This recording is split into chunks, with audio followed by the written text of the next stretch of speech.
your light is revealed. There is a hope, 'cause I know that you are faithful still. If you say so, I will let go. I will lay it down, I will lay it down, I will lay it down at your feet, Lord. I will lay it down, I will lay it down. Have your way in me. I will lay it down, I will lay it down, I will lay it down at your feet, Lord. Lay it down, I will lay it down. Have your way in me. Everything that I am, everything that I am, Lord, my life is in your hands. I trust you. In the rising, in the fall, you're the voice that leads me on. There's no need to doubt it all. I trust in you. Everything that I have, everything that I am, for my life is in your hands. I trust in you. The rising in the fall, you're the voice that leads me on. There's no need to doubt it all. I trust in you. I will lay it down, I will lay it down, I will lay it down at your feet, Lord. Have your way in me. I will lay it down, I will lay it down, I will lay it down at your feet, Lord. I will lay it down, I will lay it down. Have your way in me. I will lay it down, I will lay it down, I will lay it down at your feet, Lord. Morning everyone. Lahat po ng nasa lobby, you may now come in our worship hall. We're about to start our service, our 10 a.m. service. And who among you here, you're excited to worship God this morning? Sige po, magsitayo po ang lahat and we're gonna worship God at this time. Allow me to read to you Psalm 149 verses 1, 2, 3, and 4. Says here, praise the Lord. Can you say to the person seated next to you, praise the Lord. Praise the Lord. Sing to the Lord a new song, His praise in the assembly of the godly. Let Israel be glad.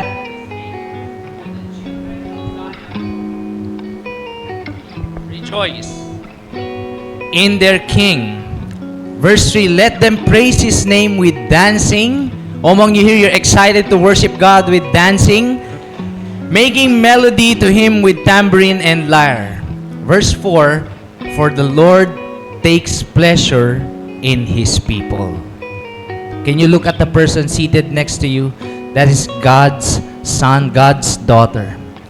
We are His people, and He adorns the humble with salvation. Before we worship, let us honor and praise our God through our prayer and acknowledge His presence in our midst. Father, we thank You for this morning. Salamat because You said in Your word that You take pleasure to Your people. Today, Lord, we lay down our hearts to You.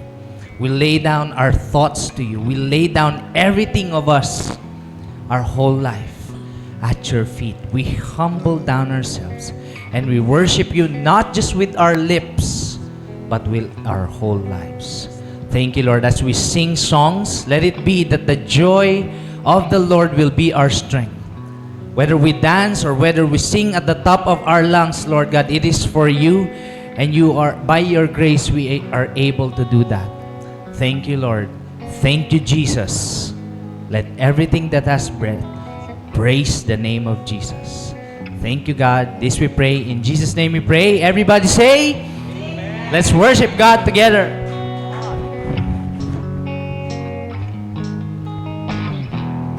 Let's praise and worship God together. Come on. Let's clap our hands.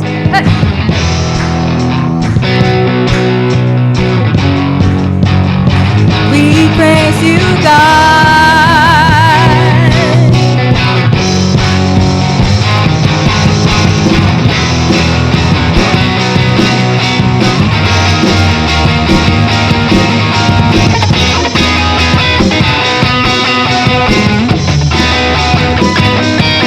calling me out further than I've ever gone before. You're calling me deeper, drawing me to go beyond the shore, telling me to hold. Even though I've tried to hold before, but if you say so, I will let go. I will let go. I will lay it down. I will lay it down.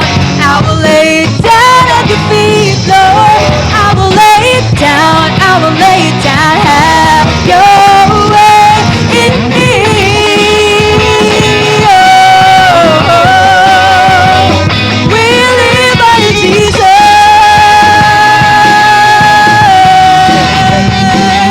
You're drawing me close. Though my heart may fail, you hold me still. You draw me nearer. Oh, in the night, you lights reveal.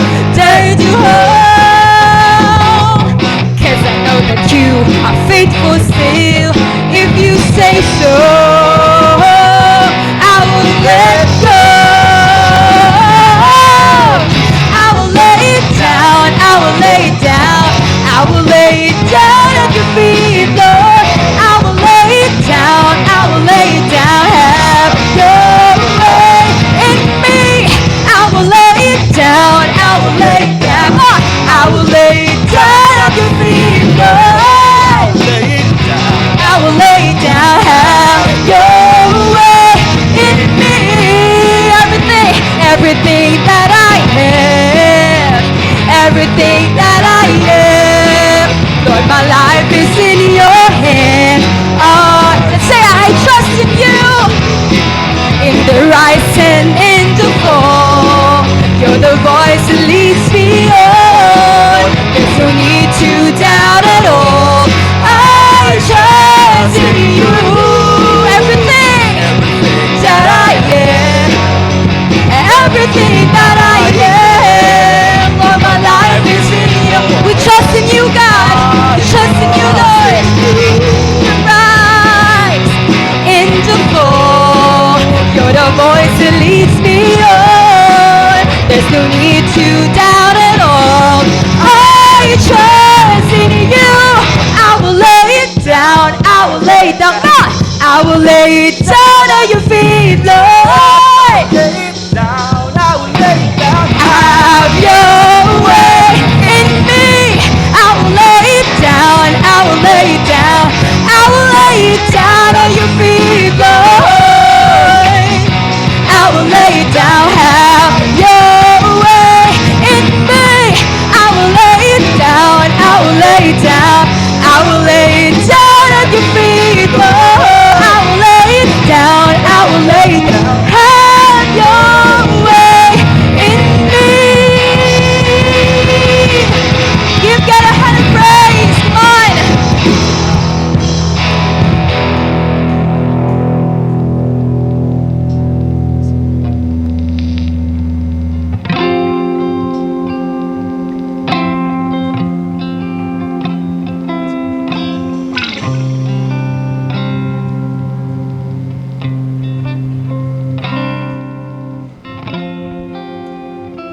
Ika'y sapat at higit sa lahat.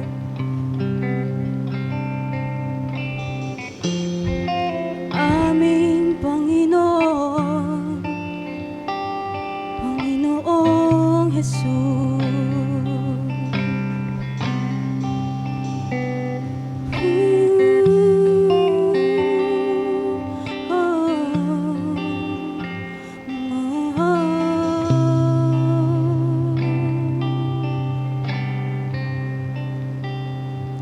Pagsubok ay nasa aming harapan, lakas mo ay dama sa kahinaan. Kung minsan di alam ang dahilan, ngunit ikaw pala ay nariyan. Ika'y ligayang di Sa gitna man ng lumbay at alinlangan,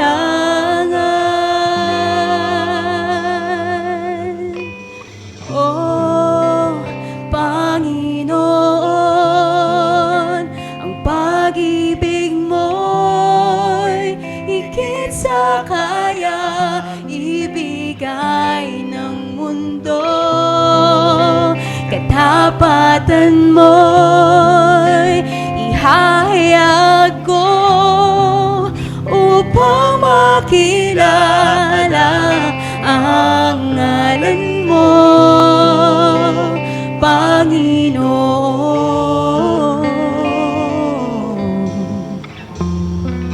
O Panginoon. Say, Jesus. Jesus, ika'y nasa aming harapan. Ikaw ay dama sa kahinaan. Ikaw lamang ang tanging dahilan, ang iyong presensya. Nariyan, ika'y ligayang di mapantayan. Sa gitna man ng lumbay at alinlangan,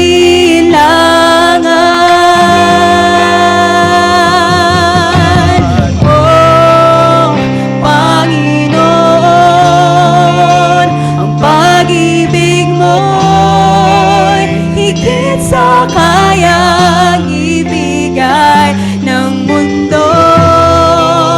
Katapatan mo'y ihahayag ko upang makilala ang ngalan mo, Panginoon. Ang pag-ibig mo'y higit sa kayang ibigay ng mundo. Katapatan Mo'y ihahayag ko upang makilala ang ngalan mo, Panginoon.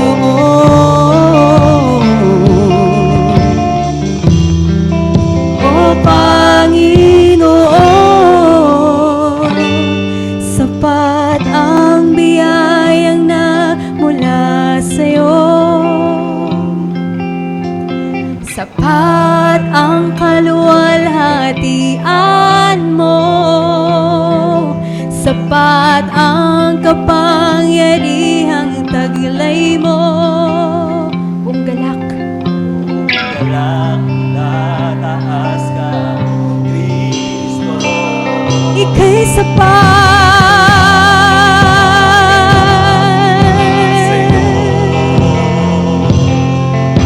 Sapat ang kaluwalhatian mo.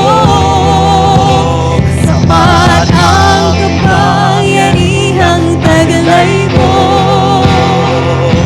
Buong galak itataas ka, O Kristo. O Panginoon, ang pag-ibig mo'y higit sa kayang ibigay ng mundo. Katapatan mo'y ihahayag ko upang makilala ang ngalan mo, Panginoon. Ang pag-ibig mo'y higit sa kayang ibigay ng mundo. Dan mo'y Ihahayag ko upang makilala ang ngalan mo, Panginoon.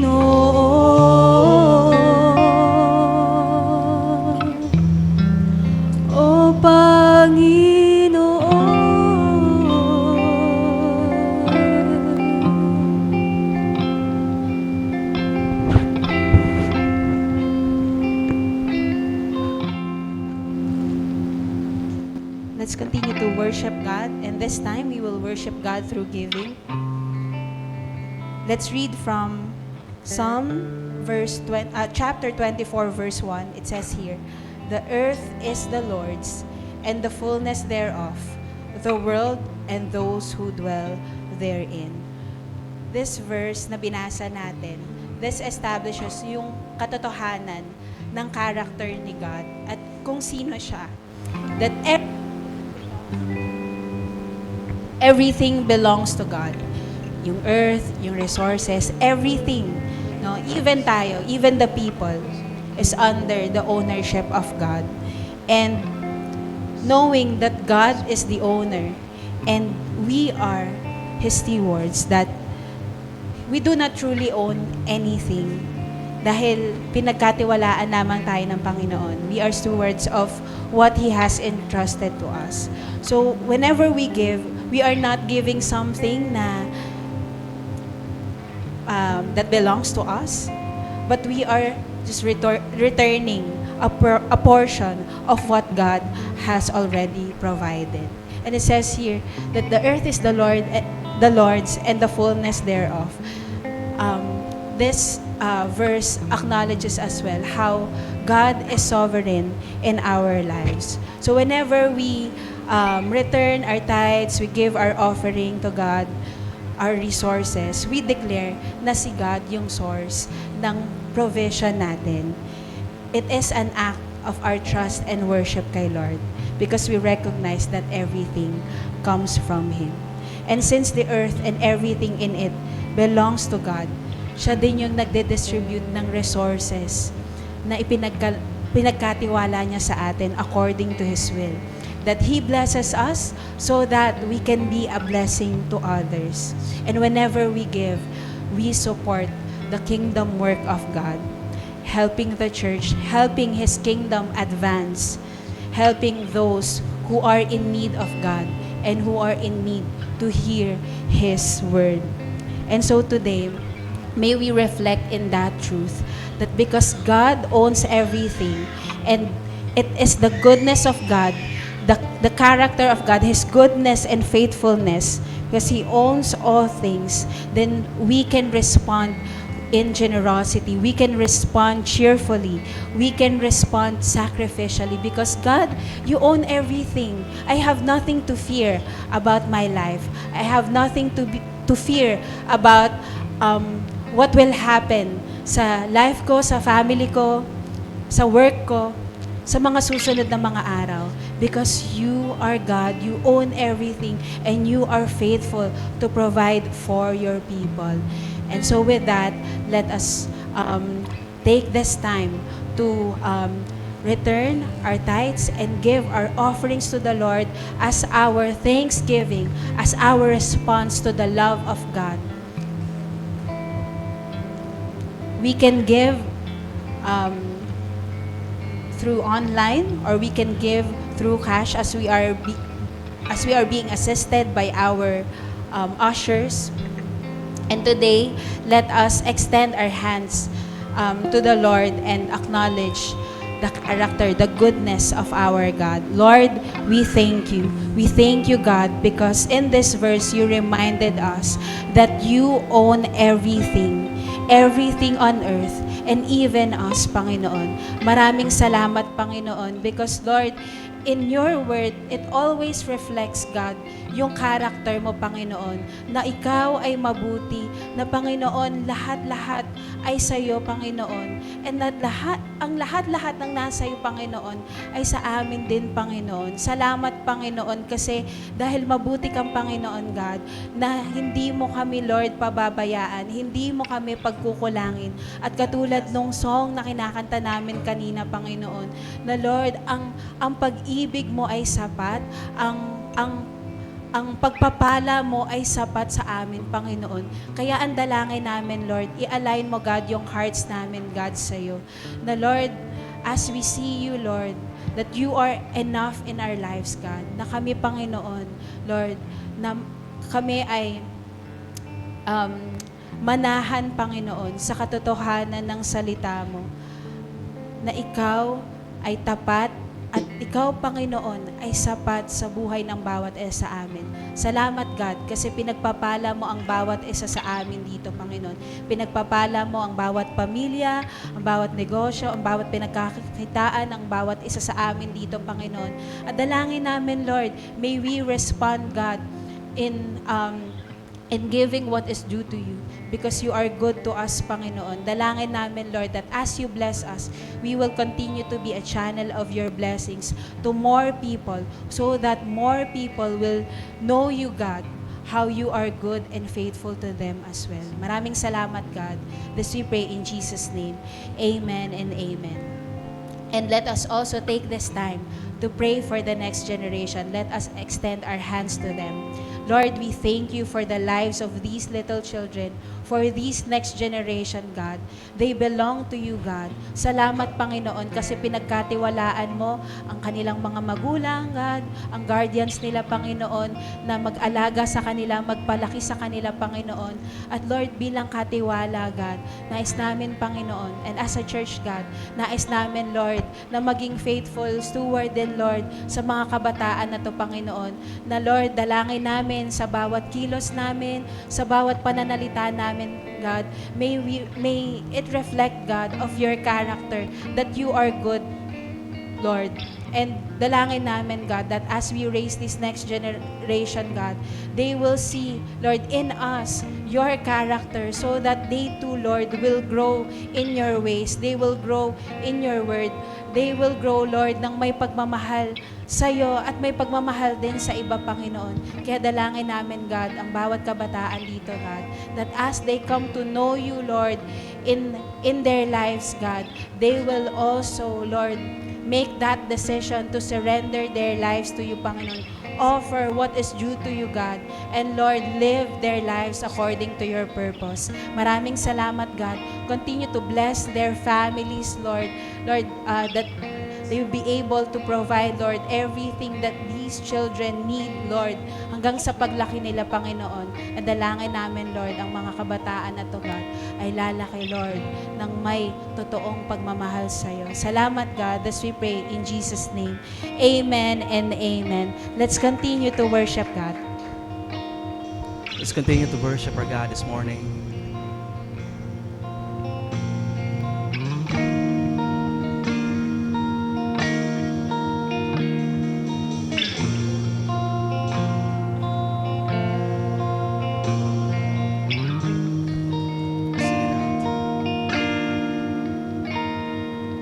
Hide me in your dwelling place as I wait. Singing in spite of the pain. Singing in spite of the pain. I stand in your grace.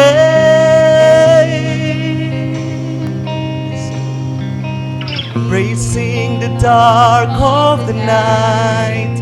This fate is sure. Light of the morning, the light of the morning will shine. I will endure. Oh, to live is Christ. Cling to the hope of your promise for all of my days, and to die is gain. With gladness I carry my cross. This life is yours, and your love is mine.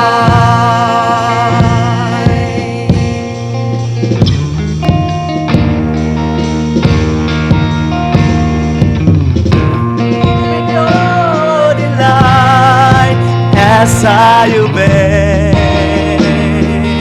Let me see all the glory, Lord.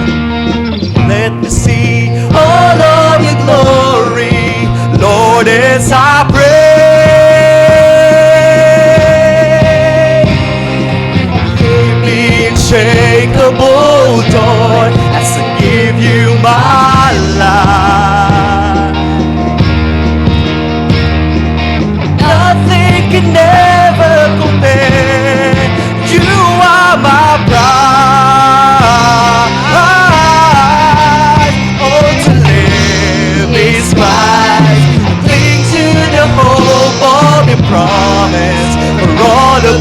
my name, and to die is gain. With gladness I'll carry my cross. This life is yours, and your love is mine. Oh, oh, oh,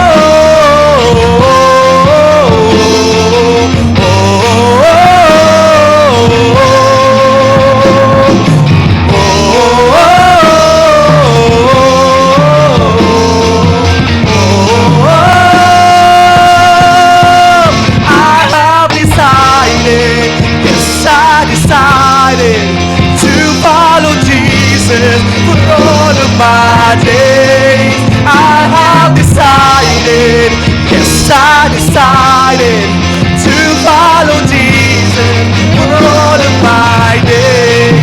I have decided, yes, I decided to follow Jesus for all of my days. I have decided, yes, I decided to follow Jesus for all of my days. Oh, to live in skies, I cling to the hope of the promise for all of my days, and to die is gain. With gladness I'll carry my cross. This life, oh, to live is God. Of the promise for all of my days. And to die Is gain. With gladness I'll carry my cross.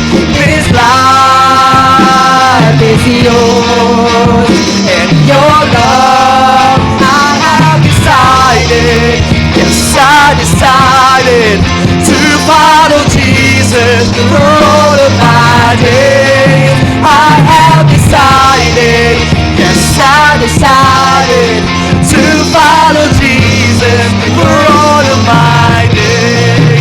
I have decided, yes, I decided to follow Jesus for all of my days. I have decided, yes, I decided to follow Jesus for all of my days.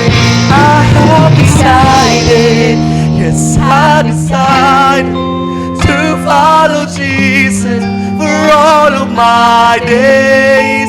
I have decided, yes, I decided to follow Jesus all of my days. Let's give God a hand of praise. Come on.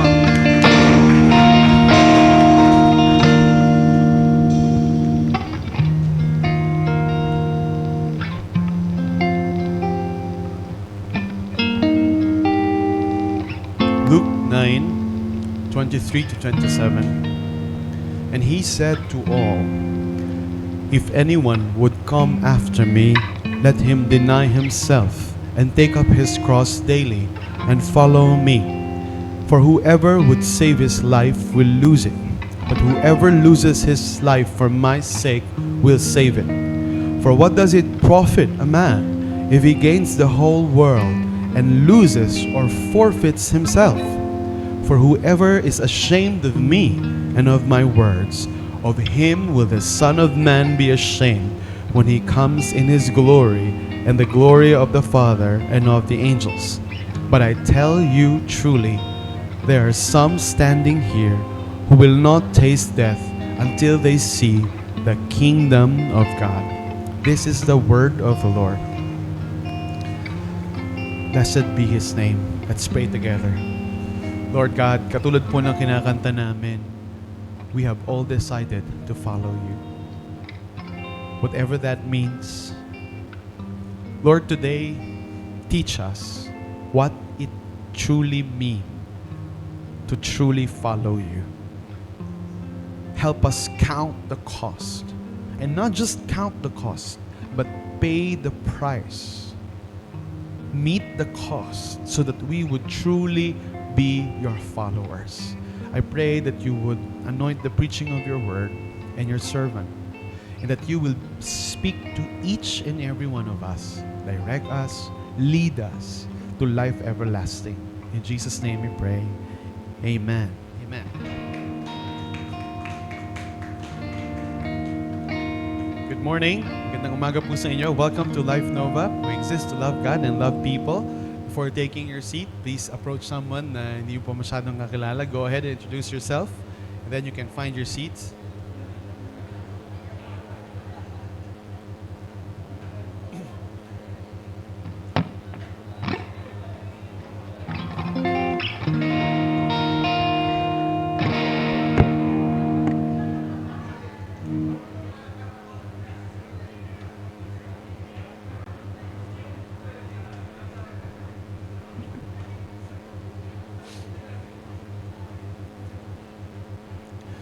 Once again, magandang umaga po. Welcome to Life Nova. Yan.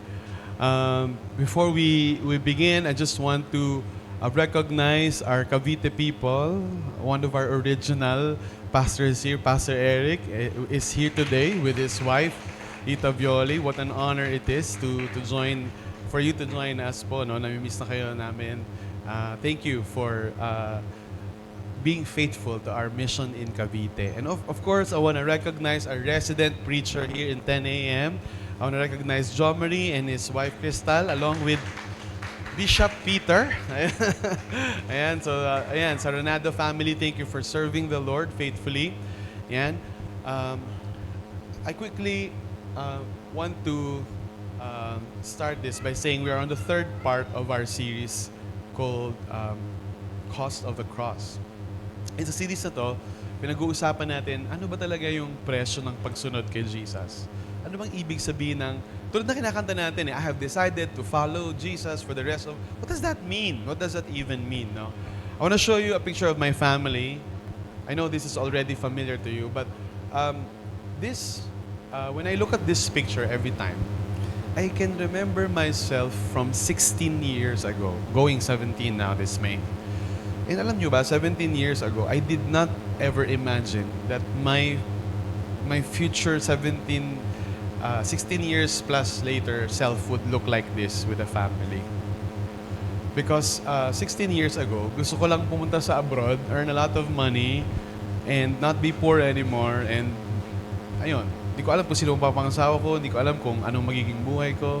But alam ko, deep within me, when I was still a student, meron akong pessimism about life. Medyo negative yung tingin ko sa buhay. Coming from a broken family, I can't imagine myself na buo yung pamilya ko and actually getting married. But you know what? 16 years ago, I made a decision that totally changed my life. Missionaries from Virginia Beach came here, tapos nag-disciple sa young people, particularly in Our Lady of Fatima University. Isa ako sa mga that first who gave their life to Jesus. And 16 years later, the Lord has blessed me with a beautiful family. And you know, my joy in the ministry is that we get to serve God together as a family. I just want to appreciate my wife right there. It would be virtually impossible for me na mag-minister if she has not done an amazing, amazing job to really take care of our kids and disciple them to be world changers. So thank you, Jinky. Thank you, Mahal. I'm sharing to you this picture not just because of that, but yung panganay ko si Zoe, after one Sunday service, lumapit siya sa akin and she told me, "Daddy, what's your work?" Sabi ko, "Zoe, Daddy is a pastor." "That's why you preach, Daddy?" Sabi niya, "Yes, baby, that's why Daddy preach." "Daddy, I want to be a pastor too. I'm going to be a baby pastor." Sabi niya sa akin. And you know, nakakatawa naman. How many of you know, pag sinabi ng anak ninyo na gusto niya yung trabaho ninyo, nakakatawa yan. Ibig sabihin na-appreciate niya, no? You're doing something good. However, at the back of my mind, syempre, mixed yun. Natutuwa ako, and I'm proud that my firstborn wants to follow after my footsteps. But at the back of my mind, hindi niya pa alam yung sinasabi niya, right? She doesn't really know what my job is or what kind of work I do. She just know that I preach and I get to hold the microphone. She loves to hold the microphone, by the way. Leader talaga yan. Talaga pag nakuha niya yung mic, gusto niya hawakan. So maybe to her, it's fascinating. It's okay. It's cute. It's wow, amazing. I can get to hold the microphone every Sunday. But do you truly believe she understands what it means to be a pastor? Let alone to be a disciple or a Christian. Hindi na lang pastor. Yung pagsunod na lang kay Jesus. At the most basic of it. Of course, she does not know it. But it's cute to hear that she loves what Daddy is doing. And of course, my hope and prayer for her and my joy is to see my kids one day follow Jesus as well and make that decision for themselves. Si Luke, si Zoe, hindi ko magpo-provide pa si Lord. Mga kasunod, I don't know, no? But my hope and prayer is that they would continue to serve God as well, katulad din namin ni Jinky. But again, the question, do we sometimes think about what does it really mean to follow Jesus? Because for most of us, iniisip natin, sumusunod naman ako kay Jesus. Isipin niyo naman, Pastor, Kristiyanong bansa naman yung Pilipinas, lahat naman sumusunod kay Jesus. Sino bang hindi? Kaya nga, Pastor, pag nagtataas ka ng kamay, sino ba dito gusto sumunod kay Jesus? Lahat naman nagtataas eh. Kinukurot nga naman yung hindi eh. Taas ka. Sino ba namang ayaw? But the truth is, culturally, sikat kasi si Jesus sa Pilipinas. Pero naiintindihan ba talaga natin at sumusunod ba talaga tayo sa Kanya? Actually, I want to show you this next picture. This is taken from The Chosen, that series. And yung binasa natin sa Luke, kasi tinitignan natin ano ba ibig sabihin ng mag-follow kay Jesus. Matthew tayo, Mark, tas Luke na tayo ngayon. Next week, John. Uy, no, kumpleto na natin yung gospel, no? Hindi naman natin nakumpleto natin yung series ng Cause of the Cross, yung discipleship sa iba-ibang the gospel according to Luke naman ngayon. Ngayon, tinitignan natin yung conversation actually ni Jesus tsaka yung mga disciple niya.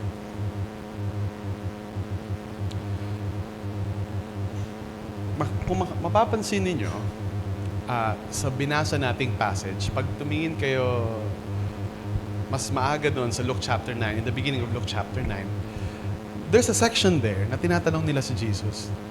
Baligtad. Tinatanong sila ni Jesus. And tinatanong ni Jesus sa kanila, who do people say I am? Anong sabi ng mga tao? Sino raw ako? And alam niyo sa kwento lagi ng gospel, yan yung tinatawag na turning point. Kung nanonood kayo ng pelikula or mahilig kayo sa nobela, merong isang yugto or may part doon sa series or sa manga or sa anime na mag-iiba na lahat because of that. Diba? For Solo Leveling, may isang dungeon doon and after that dungeon, everything was different. That was the turning point of the entire anime. In the same manner, dito sa kwento ni Jesus, ito yung turning point. Lagi. Matthew, Mark, and Luke in the Synoptic Gospels. Nung tinanong ni Jesus kung sino ba talaga siya sa mga disciples niya, na dinidisciple niya for many years, at na-gets nila, doon na nag-iba yung storya. Mapapansin niyo sa kwento ni Jesus, hindi siya pumupunta sa Kapitolyo. Hindi siya pumupunta sa sentro, sa Jerusalem. Nagmi-minister siya sa probinsya, sa maliliit na lugar na hindi pinapansin masyado. Palibot-libot siya sa Galilee, sa Samaria. Iniiwasan niya talaga yung gitna, yung sentro, yung parang Maynila nila, if you will, sa Israel. Kaya lang, nung tinanong niya na yon, sino ba talaga ako para sa inyo? At nasagot ng mga disciple yon ng tama, nag-iba na yung arc ng kwento. Simula nun, papunta na si Jesus sa Kapitolyo to confront the religious leaders, die, and be crucified. So, nung nagets na ng mga disciples who finally Jesus was, that became the catalyst para maghirap na si Jesus. Bakit kaya ganun? No? And for many years, there's in the Bible there's what you call a messianic secret. The messianic secret is hindi muna niya agad binulgar or ni-reveal na siya yung Messiah or Son of God. Kasi kapag nalaman agad yon ng mga religious leaders, mapapaaga siyang mamatay. At kung maaga siyang mamamatay, wala siyang oras mag-disciple. And pag bumalik na siya sa Ama, sino magpapatuloy nung discipleship, nung church planting, nung ministry niya dito sa lupa? And so, he was really waiting for the right time to reveal who he was. And it was not just a revelation na ng katauhan niya, but his mission, his purpose, and everything. So let me just give you the short of it. Itatanong sila, sino ba sila sino daw ba ako? Sabi nila, prophet ka raw. Sabi nila, ikaw daw si Willie, nagbibigay ng jacket. No? Ikaw daw yung si John the Baptist. Ikaw yung pinadalang Messiah, ganyan. Ay, sorry. Ikaw yung pinadalang prophet. Ikaw yung pagbabalik ni Prophet Elijah. Tapos, yan yung sabi-sabi ng mga tao. Tapos tinanong niya yung mga disciple niya, para sa inyo, nakita niyo ako naglakad sa tubig, nagparami ng tinapay, nakasama niyo ako for many years. Sino ako sa tingin ninyo? Sumagot si Peter. Kasi si Peter, bida-bida talaga yan. Yan yung lagi nauuna, no? Kumaga alam niyo yung may classmate ba kayong gano'n? Yung hindi pa tapos magtanong yung teacher, yung kamay nasa taas na. Talagang naunahan ka na. Sabi ni Peter, you are the Christ, the Son of the living God. Sabi ni Peter, kayo po yung Kristo, kayo po yung Mesiya na hinihintay namin.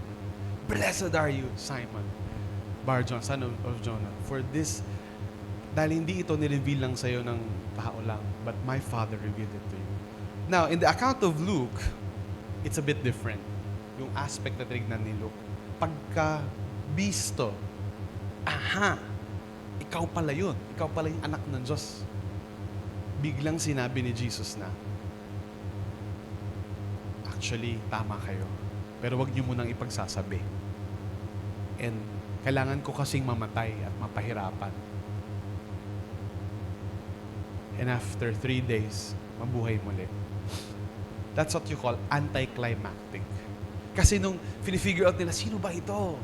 Sino ba itong nagpapagaling ng mga bulag? Sino ba itong nagpupuga yung mga, di ba? Sino kaya ito? Siguro iniisip ng mga disciple, yes! Kung hindi siya prophet lang, kung siya yung anak ng Diyos, jackpot tayo! Kadikit natin yung anak ng Diyos. Hindi na tayo maghihirap. How many of you feel like that sometimes? Lord, di ba Christian kami? Dapat exempted po kami sa suffering. Dapat may kami, first place kami lagi, hindi na kami tinatabla ng sakit. Siguro ganun yung feeling nila, no? Wow! Ito na yung, Son of God, ito na yung Messiah. Yes! Tama tayo ng kinupitan. Ang lakas ng kapit natin. Diba? So, na-excite na sila, titiginan siguro sila. Anong posisyon mo? Ano sa'yo? Ano ka? Senator ka ba? Ikaw? They're already imagining themselves reigning victorious, triumphantly with Jesus. Maybe at His right or at His left. Tapos biglang sabi ba naman ni Jesus, and actually, yung paraan ng pamumuno at pamamahala ko, mamamatay ako. Magdudusa ako. And mapapansin ninyo, kumbaga parang may balloon yung mga disciples, pinutok ni Jesus, popped their balloon. Hindi yun yung ini-imagine nilang klase ng kingdom. Hindi yun yung ini-imagine nilang klase ng comfort and luxury kasi close sila, kadikit nila, kasangga nila si Jesus. And Jesus began to explain, pag sumunod kayo sa akin, you will be persecuted like me. Mahirap. And mapapansin nyo, in the Gospels, hindi nila nagigets yun. Or, ayaw nilang magets yun. Ilan sa inyo, katulad tayo ng mga disciple, minsan pag may masama tayong balitang narinig, nagpapanggap tayo, hindi natin narinig. Parang wala lang. So, ayaw kasi nilang marinig, selective listening. Pinapakinggan lang nila yung gusto nilang marinig. So, nung suffering na part, ayaw nilang marinig yun. Biglang, after no in-explain ni Jesus yon, yung pagdadaanan niya yung suffering niya. By the way sinabi na ni Jesus na mamamatay siya. In advance. Sinabi na rin niya na mabubuhay siya muli after 3 days. Hindi sila dapat nagulat nung namatay si Jesus. Because Jesus already said that, His plan ahead of time. It was their faith on the line. Kahit nung nabuhay siyang muli, sinabi niya rin yun. After 3 days, I will rise from the dead. It was no secret to them. The messianic secret was for those outside the circle of friends ni Jesus. Pero for His circle of friends, for His disciples, alam nila yon. Humina talaga yung faith nila nung namatay si Jesus. Kasi sinabi na ni Jesus na kailangan niyang daanan yon. And then in Luke 23, ito na yung binasa natin. After that, sabi niya, and He said to all. So kasama niya, yung disciples niya, ilan po sa yung tagasunod kayo ni Jesus? Ilan sa'yo may katabi, mukhang hindi siya tagasunod ni Jesus? Well, tagasunod man ni Jesus o hindi, He said this to all. Sabi mo sa katabi mo, para sa atin to. Oh, that's the good news, no? Whether you're a follower or not, para sa ating lahat to. He said to all, if anyone would come after me, let him deny himself and take up his cross daily and follow me. Eto, dinefine ni Jesus anong ibig sabihin ng maging tagasunod niya. Anong ibig sabihin ng kinakanta natin kanina? Na I have decided to follow Jesus. I have decided. Kala niyo pang 2 p.m. lang yan, no? Oh, so, what does it truly mean to follow Jesus? Ito na yun. After explaining He's gonna die, He's gonna be persecuted, He said, sunod pa kayo. If you're gonna follow me, deny yourself. Take up your cross daily and follow me. Alam nyo, I could preach 5 hours just in that passage. Do you believe that? I'm sure you have no trouble believing that. But what I mean is that sobrang siksik. Don't look at the person sitting next to you. No? Sobrang siksik ng passage na to. Ang dami talagang laman. Can you say this with me? Come after. Anong ibig sabihin ng come after? Kasi yan ang dinidefine ni Jesus eh. Ayan yung cost ng cross, di ba? Yun yung cost ng pag-come after. Ano ba yung come after? Come after. Kaya sinasabi natin, generally, sinasabi naman ng mga tao na Kristiyano yung mga Pilipino. But, bawat Pilipino ba comes after Jesus? Do we come after or do we come before Jesus? Tingnan nyo come after. Ibig sabihin, si Jesus muna, tayo saan? Sa likunan. Pero many of us think that it's just okay to come to Jesus. Not come after. Come. Ang daming ganyan.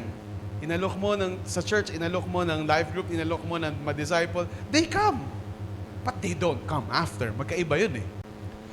They just come. They come to church. They come to worship. They just come. Pero sila pa rin yung nauuna. Minsan inuunahan pa nga si Lord eh. Hindi pa sinasabi ni Lord na gawin, inunahan niya na si Lord. Lord, ito kasi yung para sa akin. Ang tagal mo ibigay, Lord eh. Ito nga eh. Katabi ko na siya. Diba? Iho, estudyante ka pa lang. Mag-aral ka muna. Hindi, Lord, ito na yung sure na ako eh. Estudyante ka pa. Diba? Sabi mo, Lord, whatever I ask, ito siya na po yun. Hindi come after eh. Some people just come for the blessing. Come and be blessed. And they come. But they don't surrender to Jesus. Iba yung come after. Come after is pinapauna mo si Lord at sinusundan mo siya. Alam niyo bang ibig sabihin nun? Let's define that clearly. To come after Jesus is to embrace His teaching of love.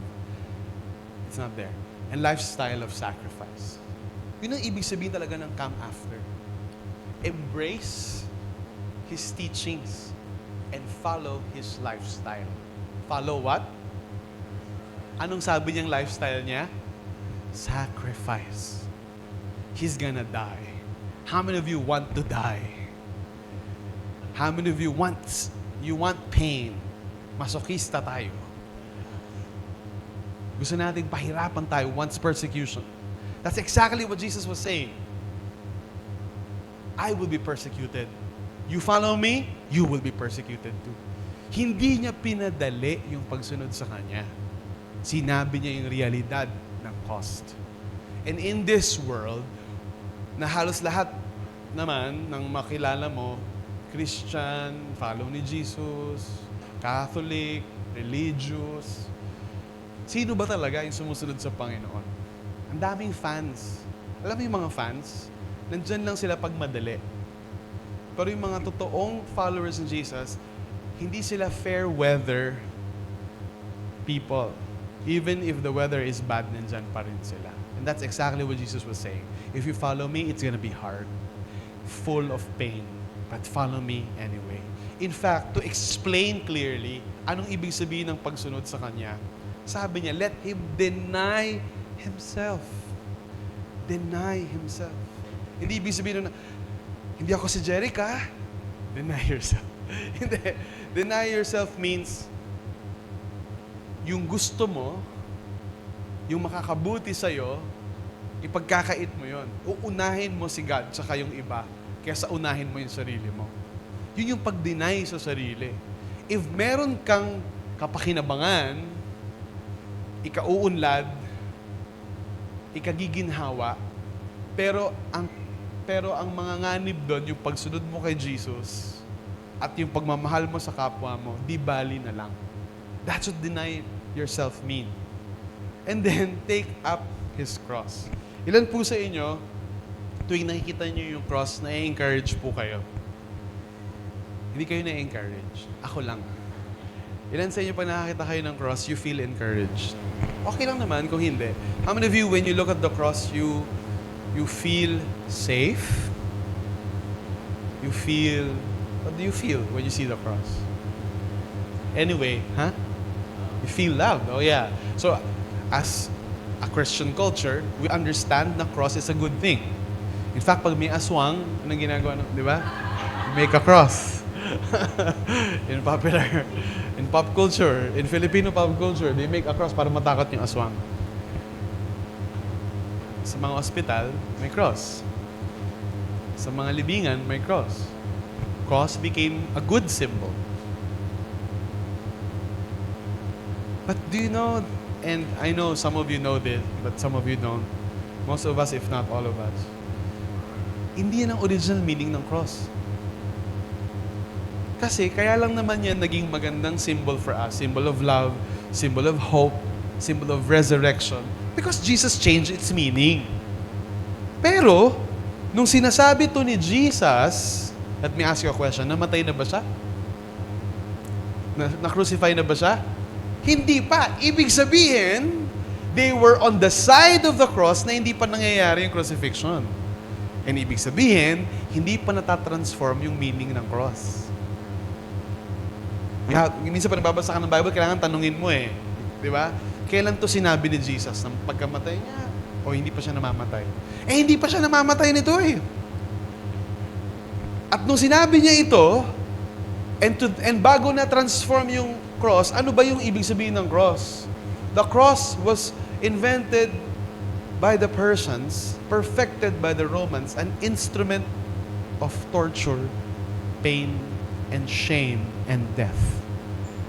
Para lang to sa mga worst of criminals. Yun ang ibig sabihin ng cross. Cross means death. Para sabihin ni Jesus na, take up your cross. Anong ibig sabihin nun? Alam nila na ang mga kriminal, nung panahon nila, pag napatawan sila ng parusang kamatayan, kailangan nilang buhatin yung vertical beam ng cross. Ang cross, hindi yan buo pa. binubuo yan pag pinapako na yung kriminal. So una, vertical beam muna siya. Papasanin niya yon hanggang doon. Kung saan siya ipapako. At ginagawa lang yon ng mga kriminal para mapahiya sila. Para ma-humiliate sila. At sa mga gobyerno ng Romano, para hindi sila pamarisan. Imagine, yung instrument para hindi sila pamarisan, yun yung ginamit ni Jesus na teaching para pamarisan siya. Kung gusto nyo akong tularan, if you want to come after me, pasanin nyo yung krus ninyo. And follow me. Now, posible bang mamatay araw-araw at ipako araw-araw? Ayun, namamatay at sa bubuhay tayo araw-araw? Like, ibig sabihin, this is not literal. Well, yung ibang mga kababayan natin, ginawang literal ito. Kaya tuwing Semana Santo, pinapako na. Hindi yun ang sinasabi ni Jesus. At saka mali yun. Kasi tuwing Semana Santo lang eh. Kung talagang gusto nilang gawin, araw-arawin nila. Like what Jesus said, daily. So, if this is not literal, this is figurative, this is spiritual. Araw-araw nating pupuksain yung laman na kumakalaban sa Diyos. Yung kagustuhan ng laman na nagre-rebelde sa Diyos. Pinapako natin at pinapatay. Yung parte ng katauhan natin na gustong magalit, na gustong manlamang, na gustong gumante, na gustong manamantala. Yung parte ng human nature na leaning na magkasala, self-serving, selfish, papatayin, ipapako sa krus para makasunod tayo sa Panginoon. And we don't take delight hearing this kasi we live in a culture. Anong sabi ng kultura natin? Love yourself. Okay lang magka-me time. It's not selfish to love yourself. Tapos sasabihin ni Jesus, deny yourself. Because this rings so foreign to us. But do you know that our greatest enemy in following Jesus is ourself? Ourself always gets in the way. That's why Jesus cannot disciple. He cannot make us into His disciple. He cannot transform us into His likeness. Dahil sa sarili rin natin. We have to get ourselves out of the way so Jesus can transform us. Sabi, a practical example, no? Alam mo na, may katrabaho ka, sobrang immoral. Walang ginawa, may asawa, di ba? Walang ginawa kundi magkwento sa'yo ng chicks o bagong boylet niya. Boylet, liit eh. So, may asawa to ba't ganito?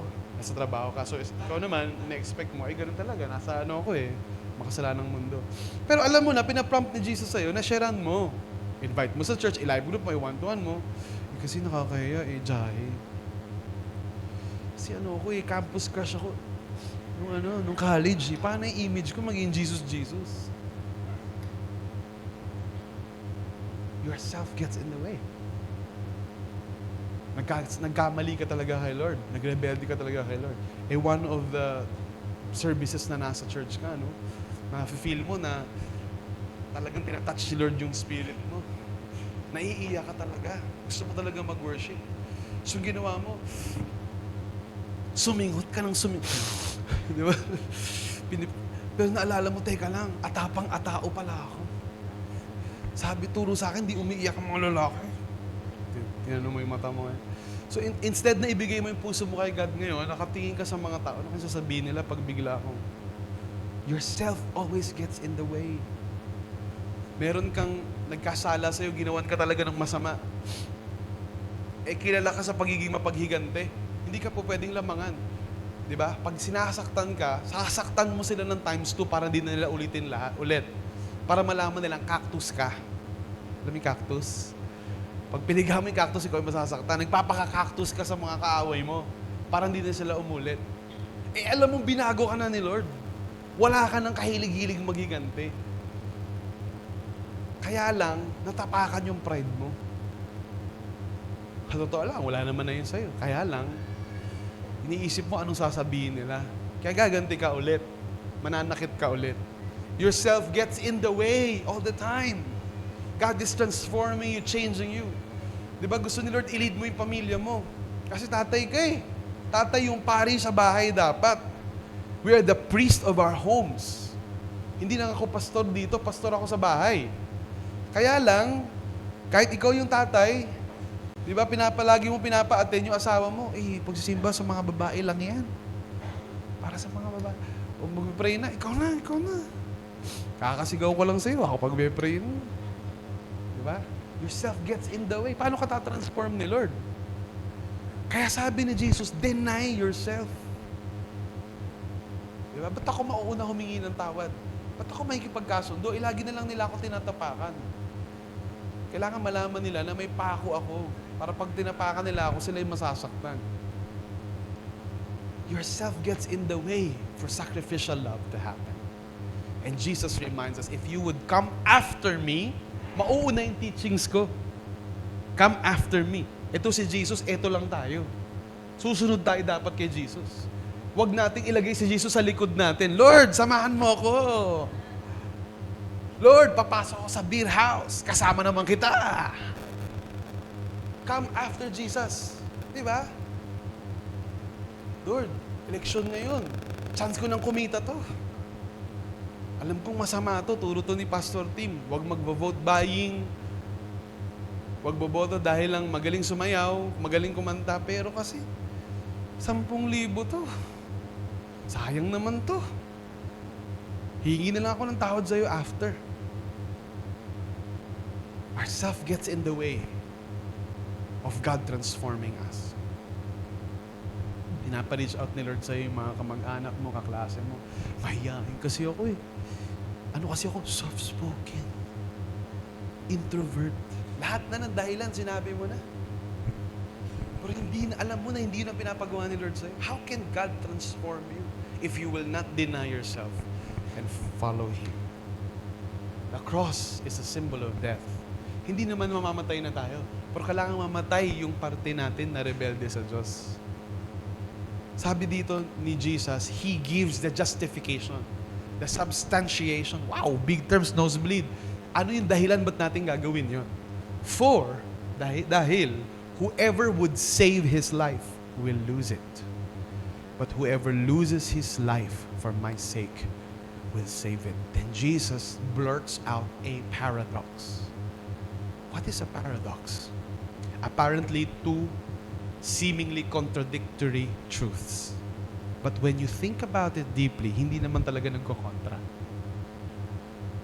Then Jesus talks about a mystery. When I was researching para sa preaching ngayong umagang to, tinignan ko yung original language ng life. And hindi yan yung Zoe, eternal life. Ito yung life na suke, yung laging bumibili sa inyo, suke. Yung suke, or the word from which the word psyche, self, soul. So you can also say, whoever would save himself will lose himself. Whoever loses himself will actually save himself. Kapag minahal mo masyado yung buhay mo, yung sarili mo, yung pride mo, yung ego mo, more than sa teachings ni Jesus, the paradox is, lalong mawawala yung life mo. Lalong mawawala yung self mo. Lalong mawawasak yung dream mo. Pag yun ang minahal mo higit sa Panginoon. Pag inuna mo, yung akala mo maiisahan mo si Lord, pag inuna mo, pag pinagpalit mo kay Lord, yung mga bagay na gusto mo, at in fact, binabayaran mo kay Lord yung gusto mo, Lord, pasensya ka na. Alam kong ayaw mo to, pero gagawin ko ha. Ganito na lang, Lord, magsiserve ako sa Sunday, every Sunday. Babayaran ko ito. Babayaran ko naman eh. When you are actually purchasing what you want and not trusting in God, you will definitely lose yourself. Lalong mawawala. Pero the inverse is true. Pag sinakripisyo mo yung sarili mo sa kapakanan ng tinasabi ni Jesus, lalo kang magkakaroon. And Jesus is telling us what the cost of the cross means and what are its rewards. When you love your life, more than Jesus, you lose your life and Jesus. And napakaraming tao ganyan. They can't make the jump. Alam mo yung jump? Kung eto si... Meron ba kayong kilala na malakas na disciple dito? Talagang mahal na mahal niya si Jesus. Meron ba kayong kilala dito na gano'n? Ha? Si May. Asan ba si May? Sige, let's say si May. Kung si May, yung disciple, at merong namang bisita na hindi pa disciple, kailangan niyang tumawid sa isang, alam mo yon, sa isang gate of sacrifice. Magiging totoo na siya talagang disipulo. Ang daming tao na ayaw nila yon. Ayaw nilang seryosohin sumunod kay Lord to pay the ayaw nilang maging katulad ni May, if you will, or ni Pastor Ernie, or ni Pastor Henry. Gusto nila medya-medya lang. Dito lang. And they can't make the jump. You know why? They love their life. Lord, mahal ko yung barkada ko eh. Paano na yung social media image ko? Kaya nga po ako maraming followers kasi hubad ako ng hubad sa social media eh. Tapos titigil ko yun. Paano yung monetization nun? When we love our diskarte, our own life more, here's the truth. We will not only lose ourselves, but we will lose Jesus. And when you lose Jesus, you lose everything. Look at the opposite of this. But when you lose your life for Jesus, pag sinacrifice mo what you hold dear, kung ano sa tingin mo yung makakabuti para sa'yo, for the sake ng gospel niya, for the sake ng teachings niya, for the sake ng example niya, grabe, that's actually the way to life. Doon mo lang mahanap yung totoong self mo. Ang tagal mo nang nagli-live para lang mahanap mo yung self mo sa Boracay. Ang tagal mo nang nag-games para mahanap mo yung character that will finally represent you. Finding yourself out there. Tagal mo na nanonood ng mga K-drama, nanonood ng looking for yourself. But actually, that's the world who is against the teachings of God. Not that mali lahat ng yon. I'm just saying, when you love that more than the Lord, you don't get to, I found myself in Boracay. I found myself, nasa tamang tao na ako, finally. Until when? Kahit nahanap mo pa si tamang tao, maling tao ka para sa kanya. So eventually, masisira rin kayo. The way, we're not against that. Diba? I myself am married. But the way for you to find yourself is to lose yourself. We cannot get around this principle ever. This is a principle Jesus himself taught. Anyone who wants to come after me, sacrifice yourself, sacrifice your life, and you will gain both your life and Jesus.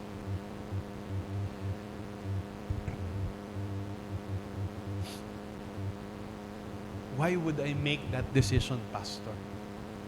Jesus begins to continue his argument. Another 4. Sabihin, sapagkat, for what does it profit a man if he gains the whole world and loses and forfeits himself? Pastor, practical kasi ako eh. Doon ako kung saan yung pera. Gets ko naman yan. Maganda yan. Magsisimba tayo. Pero sayang yung oras ko dyan. Sayang naman ang pagdidisciple. Sayang. Kikitain ko na yan eh. Kakaginahawan ng pamilya ko yan eh. Praktikalan lang tayo, Pastor. Kung practical ka talaga, Jesus talked about profit. The word profit is a business term. Kita. Sabi, sige, practical tayo. Praktikalan tayo. Sabi ni Jesus, anong mapapakinabangan mo? What will it profit you? Kung makuha mo lahat ng gusto mo sa mundong to. Pero ang kapalit nun yung kaluluwa mo. at mawawala ka naman. Hindi ba sayang din ang lahat ng yon? At least, Lord, masaya ako habang buhay ako. Naging kami, magkasama kami sa impyerno. We don't know what we're saying. And we don't know the eternity and the pain of hell. That's tough talk. Tough talking. Mahal na mahal mo. Sama mo hanggang impyerno. Hindi mo alam yung sinasabi mo. Dito pa nga lang baka hindi mo na kayanin sa impyerno pa. Di ba pag nag-aaway ngayong mga mag-asawa, ang sinasabi nila, lalayas na ako sa bahay na to. Di ba? Wala pa sa impyerno yun, ha? Sa lupa pa lang yun. We don't know what we're saying, and we don't know what we're losing. To gain the whole world in exchange for your soul is not worth it. It's not worth it. It's not worth it.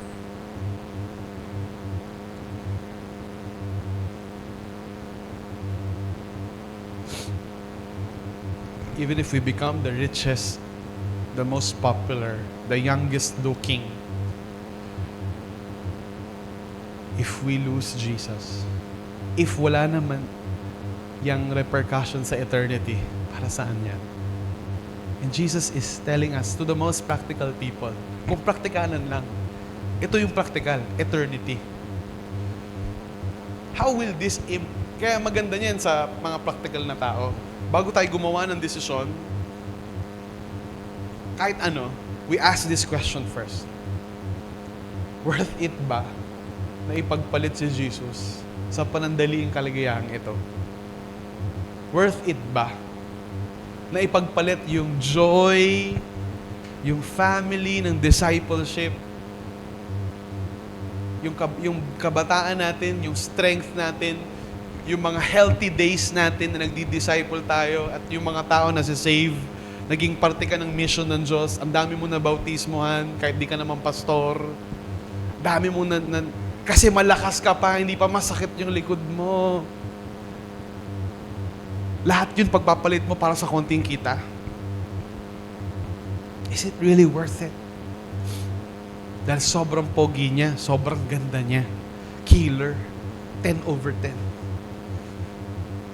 For beauty that fades and its charm that is deceptive and fleeting, to exchange your blessedness. When I was still a young missionary, I talk about the blessability zone. There is a zone that God creates in your life. Now, when you stay in that zone, which means you follow after Jesus, His teachings, His example, His lifestyle, you are positioned to be blessed by God. So sabi ko sa mga young people back then and not so young people na right now, stay within the blessability zone. Stay following Jesus. Stay sacrificing. And when you feel lost, pag para kang isang barko na nasa dagat tas hindi mo na makita yung lighthouse, naliligaw ka. When you feel depressed and so far out of touch with God,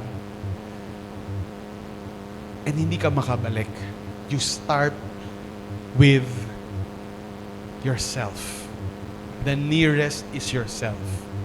Ask yourself this question: am I denying myself or am I loving myself? Am I making myself the center of my universe? Dun ka muna. And yun yung compass mo na naliligaw ka na. Sinakripisyo mo yung relationship mo sa Diyos. Baliwala sa'yo kahit masaktan yung mga kapatid mo. Para sa gusto mo, then you're lost, kapatid. It doesn't matter kung gaano ka nakatagal sa church. You must deny yourself. Find your way back to Jesus again. Because to gain the whole world in exchange for your soul is not worth it. In verse 26, for whoever is ashamed of me and of my words, of him will the Son of Man be ashamed when he comes in his glory, in the glory of the Father and of the holy angels. This is strong language. Tagalogin natin. Pag sumunod ka kay Jesus, countercultural si Jesus. Hindi siya cool sa mundong to. Tingin nila sa'yo weirdo. Mababawasan yung pogi points or ganda points mo. Mababawasan yung taas ng tingin sa'yo ng mga kamag-anak mo o yung reputasyon mo sa barangay mo o sa Zumba class mo or whatever that is. So may persecution, may pag-shame. Minsan, isha-shame ka talaga kasi tagasunod ka ni Jesus eh. And you are operating in a world that is arrayed against the Lord. Kaya natin tinatransform eh. Kaya natin dinidisciple eh, para hindi nakalaban ng Diyos. Pero for the most of the people in your town, in your city, kalaban ni Jesus yung culture na yon. Hindi mo naman naawayin yung mga tao. Kailangan mong i-transform yung culture na yun by making disciple. Diba? Kaya lang, may kasama yun at kaakibat na persecution. Kaya marami nahihiya. Kakahiya kasi, pastor eh. Kaya nga ito, this is strong language. In other words, sabi ni Jesus, sino mang magkahiya sa akin at magkahiya sa mga katuruan ko. Pagdating ng panahon, sa judgment day, na nahayag na sa inyo kung sino talaga ako. Na ako talaga yung anak ng Diyos, hindi si Kibuloy. Ako yung owner ng universe, hindi si Kibuloy. Ako may power mag-stop! Hindi siya. And my glory is finally revealed. Not just my glory, but the glory of the Father and of the holy angels. Grabe yung So sa judgment day pala, alam niyo yung, I want you to imagine a human president. Whoever your best president is.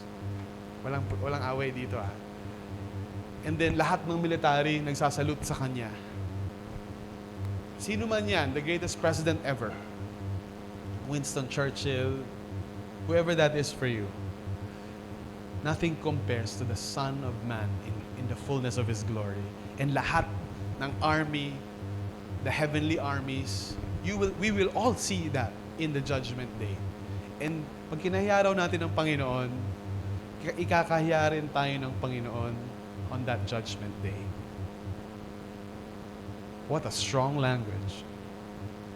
This is big for us who live in an honor and shame culture sa Pilipinas. Minsan ayaw nating sumunod.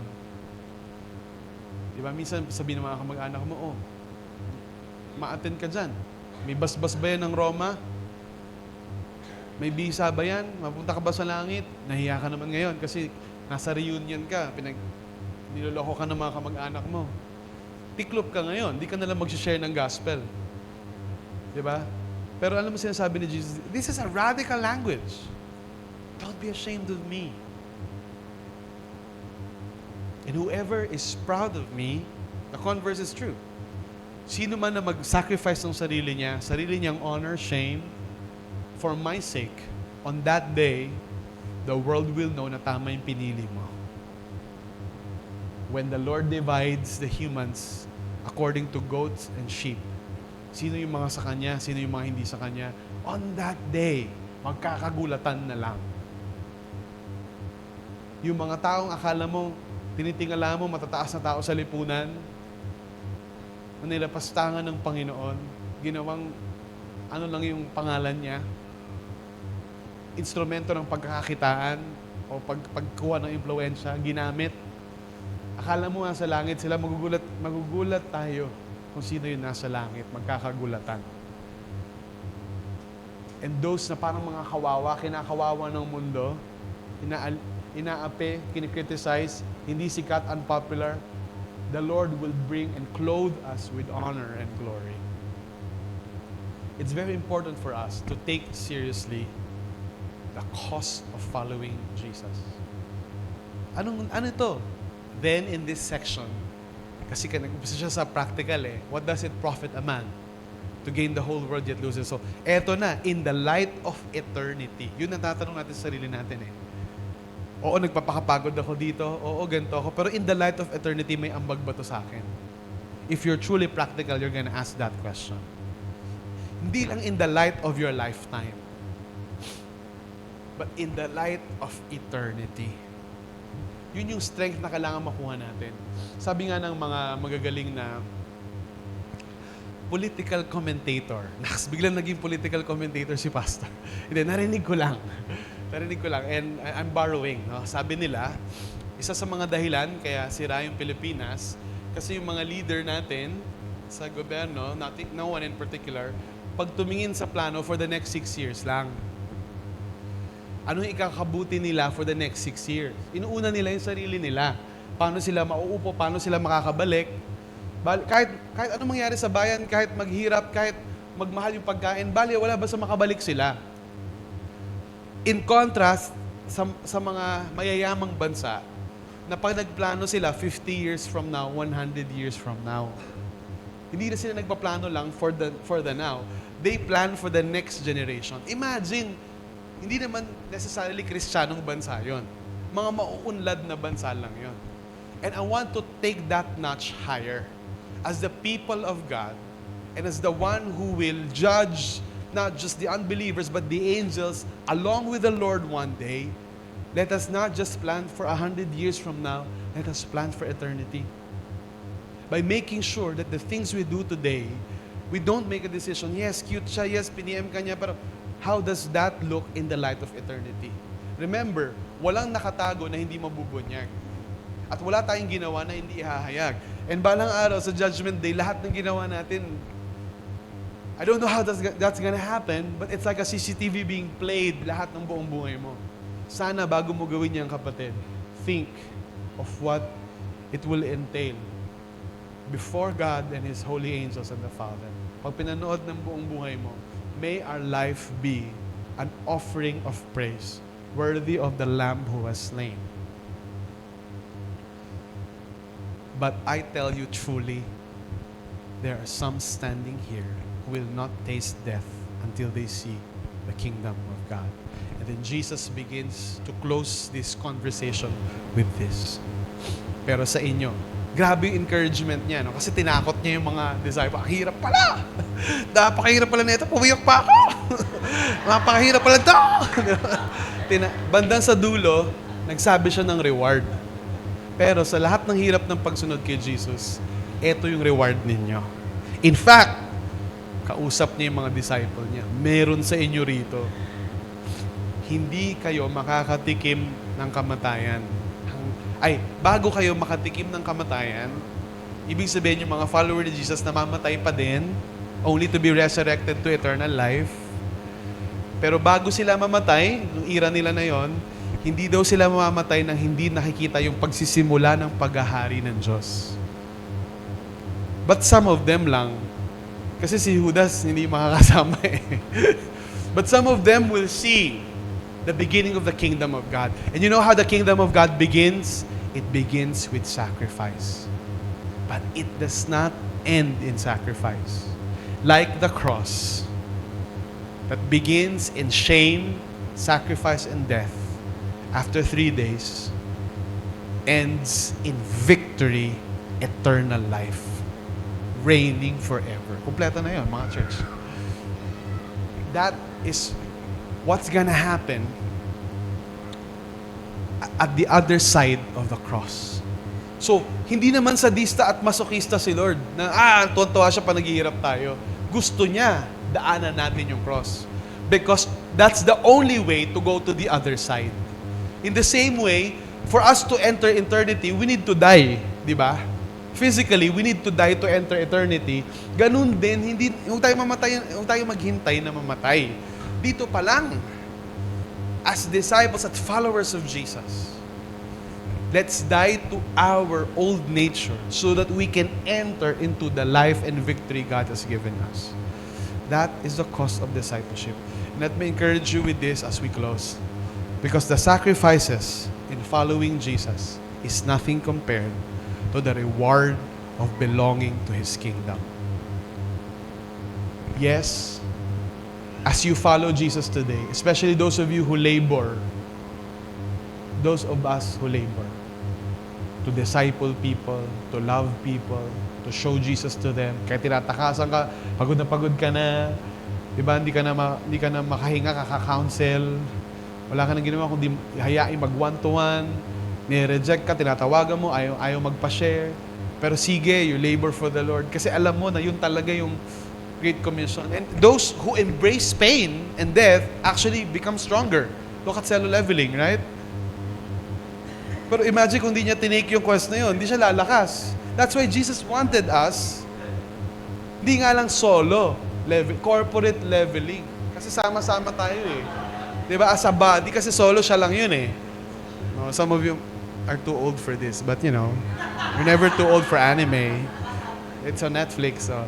But when you embrace what's hard, when you embrace the difficulty, when you embrace, di ba? Yung cost na yun, you end up stronger. You end up better. And that's what the Lord wants us to have. That strength, that tenacity, that transformation that comes from embracing the cross. My friends, I want to encourage you with this. Maybe some of us are like Zoe. Daddy, I want to be like you. Some of us are like that to Jesus. Lord, I want to be like you. I've decided to follow you. And we're like Zoe, we don't understand what it means. Now we do understand. I pray that this will not intimidate us, but actually encourage us. If not, challenge us. And I'm challenging all of us this morning. Let us take up the challenge to be a true follower of Jesus. To come after Him. To sacrifice with Him. To deny ourselves. To really enter the narrow gate. Not the popular one, not the easy way out. The difficult, and let us together achieve victory in His name. Let us together enjoy the eternal life reserved for those na magtatagumpay. Sino man magtiis hanggang wakas, siya'y maliligtas at lalasap ng tagumpay kasama ang Panginoon. One day, the old order of this world will pass away, and only that which is unshakable will remain. One day, the way we live our lives will come to full light, whether we've been wise or we've been foolish. And those of us who've chosen the way of wisdom, even if it's narrow and hard, will find eternal life in Jesus. Eternal bliss, eternal satisfaction with being our true reward, Jesus. Let us be encouraged to carry our cross, to really be true disciples, and to always choose not what's good for ourselves, but what's good for God and what's good for the people that He loves. Let's all stand together and pray. Father, we thank You for sending Your Son Jesus on the cross to demonstrate to us the new way to be human. Lord, I pray that You give us the strength to be like You, to come after You. We repent for always, for sometimes coming ahead of You, not obeying You, twisting Your word para ma-accommodate what we want. Today, Lord, we fully submit to Your Lordship. Today, Lord, we don't just submit to Your Lordship, we will invite others to submit to Your Lordship.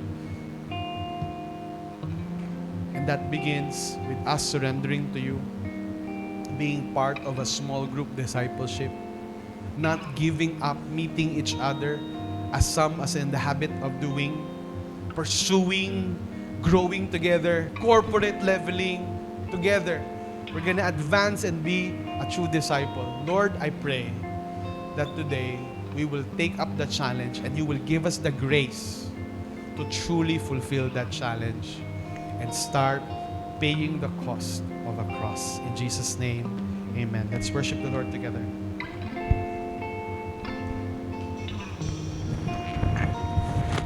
Let's worship our God.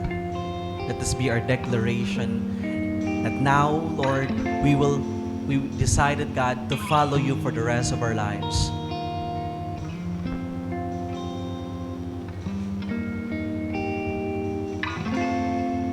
I have decided, yes, I decided to follow Jesus for all of my days. I have decided, Yes, I decided to follow Jesus for all of my days.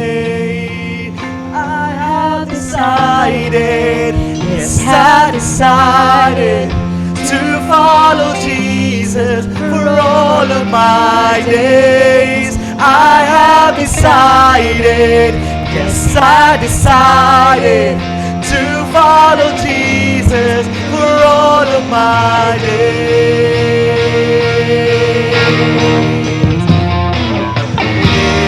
In skies, I cling to the hope of your promise for all of my days. And to die is gain. With gladness I'll carry my cross. This life is your love is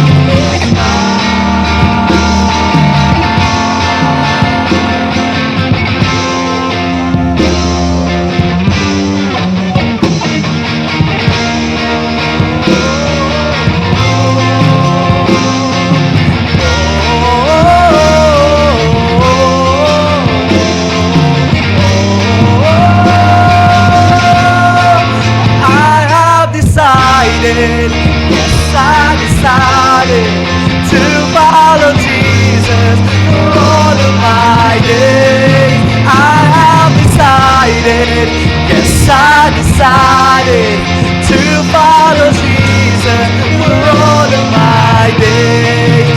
I have decided, yes, I decided to follow Jesus for all of my days. I have decided, Yes, have decided. to follow Jesus for all of my days. I have decided, yes, I decided to follow Jesus for all of my days. I have decided, yes, I decided to follow Jesus all of my days.